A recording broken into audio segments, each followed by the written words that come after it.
नमस्कार मंडळी, नमस्कार मित्रांनो, मैत्रिणींनो.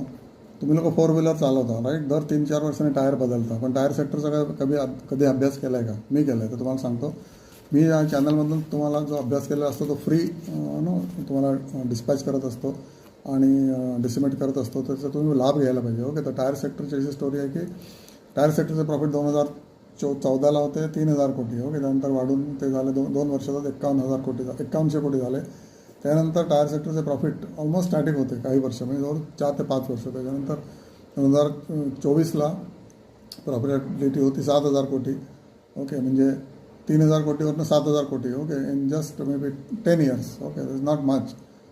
10 इयर्समध्ये 7,000 कोटी म्हणजे 7.5% CAGRनी हा सेक्टर वाढलेला आहे. पण गोईंग फॉरवर्ड ज्या रेटनी श्रीमंती वाढते आहे भारतामध्ये आणि ज्या रेटनी फोर व्हीलर खपत आहेत आणि टू व्हीलर खपत आहेत, ऑब्व्हियसली सेम रेटनी सेम प्रपोर्शनने टायरची पण खपत वाढणारच आहे. 2026ला टायर सेक्टरची प्रॉफिटेबिलिटी झाली 6,700 कोटी.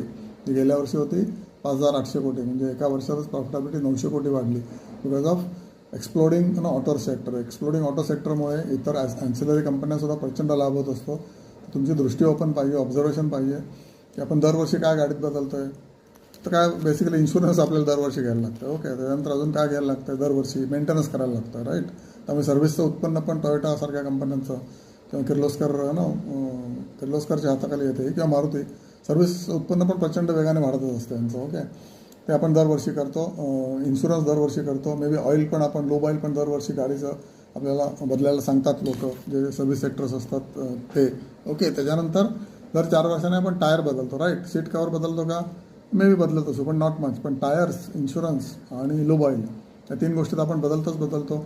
आता EV जर तुम्ही घेतला असेल तर तुम्हाला बॅटरी पण बदलावी लागणार, may be every 5 years. Okay. What ever the scheme is, पण तुम्हाला बदलावीच लागणार. तर बॅटरीज कोण बनवतं EVच्या, त्याचा तुम्ही अभ्यास करा. आणि टायर सेक्टरमध्ये सध्या खाली असलेले शेअर्स कुठले आहेत तर गुडइयर इंडिया. ओके. हा BSEवर कोट होतो शेअर. ओके. 800 रुपयाला अवेलेबल असू शकतो. 1200 त्याचं ऑल टाईम हाय आहे, 1200 ते 1300 रुपये.